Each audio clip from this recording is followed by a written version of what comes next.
बिस्मिल्लाहिर्रहमानिर्रहीम। अस्सलाम वालेकुम व्यूअर्स, मेरा नाम डॉक्टर अमरीन फ़रहान है। जैसे कि आप जानते हैं मैं ऑर्थोपेडिक कंसल्टेंट हूँ और मैं कराची में प्रैक्टिस करती हूँ। आज जो वीडियो मैं बना रही हूँ ये शोर सेल क्लिफ्टन में बना रही हूँ। ये ज़ियाउद्दीन रोड पर वाक़ है और इसमें हम रीजनरेटिव प्रोसीजर्स करते हैं। आज मैं जो टॉपिक डिस्कस करने जा रही हूँ वो है क्रॉनिक नॉन हीलिंग वुंड्स के ऊपर।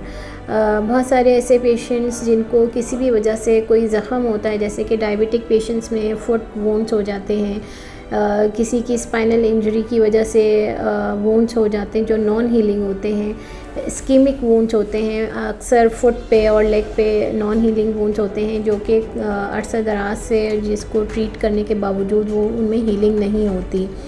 बहुत सारी रीज़न्स होती हैं इस तरह के ज़ख़म की। ऐसे ज़ख़म जो किसी शुगर के पेशेंट जिसमें उनकी अनकंट्रोल शुगर की वजह से हो रहा है, या फिर उनको ब्लड की कोई प्रॉब्लम है, जैसे इस्कीमिक वुंड्स होते हैं जिसमें आर्टरीज़ का या वेंस का एथेरोस्क्लेरोसिस हो जाता है और उसकी वजह से खून का दौरान कुछ हिस्सों तक नहीं पहुंच रहा होता, जिसकी वजह से ज़ख़म बन जाते हैं।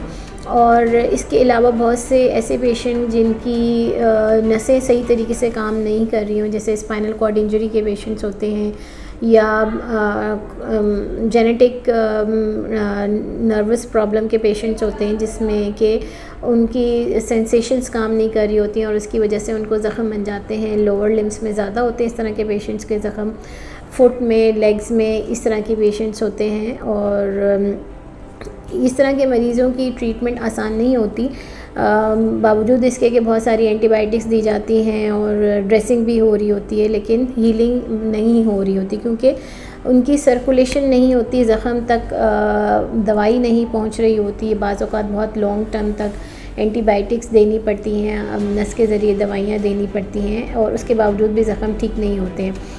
और इस रिज़ल्ट के तौर पे क्या होता है कि ज़ख़म की बार बार सफाई करने से अल्टीमेटली ये होता है कि उस जगह को काटना पड़ जाता है। जैसे कि पैर में अगर ज़ख़म है तो पैर की उंगलियां या पैर का कुछ हिस्सा काटना पड़ता है उस ज़ख़म को ठीक करने के लिए।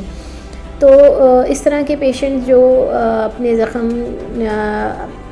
की वजह से परेशान हैं और उसमें वो चाहते हैं कि कोई अच्छा ट्रीटमेंट हो, तो उस सिलसिले में मैं ये बताना चाहूँगी कि मैं यहाँ शोर सेल क्लिफ्टन में जो हम लोग ट्रीटमेंट कर रहे हैं उसमें बहुत अच्छे रिज़ल्ट्स हैं। कुछ ऐसी चीज़ें हम करते हैं यहाँ पे जिससे ज़ख़म की हीलिंग को बेहतर किया जा सकता है।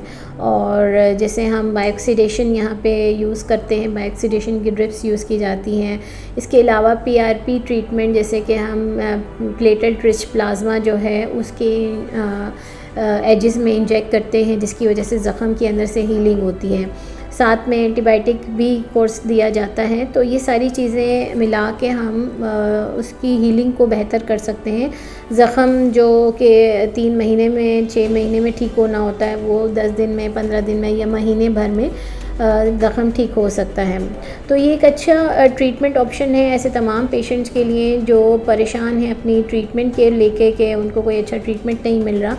तो इस तरह के पेशेंट्स बिल्कुल मुझसे रब्ता कर सकते हैं और प्रॉपर गाइड किया जाएगा कि ज़ख़म की सर्जरी ज़रूरी है या बग़ैर सर्जरी के हम ये 2-3 ट्रीटमेंट्स के साथ ज़ख़म को बेहतर कर सकते हैं। तो इस तरह की चीज़ें हम यहाँ पे डील कर रहे हैं शोर सेल में और हमारे रिज़ल्ट्स भी बहुत अच्छे हैं। आप में से जो पेशेंट अपनी प्रॉब्लम को डिस्कस करना चाहें वो बिल्कुल मेरे नंबर पे या शोर सेल क्लिफ्टन के नंबर पे रब्ता कर सकते हैं और मुझसे अपॉइंटमेंट भी बुक कर सकते हैं। इंशाल्लाह आपकी प्रॉब्लम को बिल्कुल बहुत अच्छे तरीके से डील किया जाएगा। Thank you so much.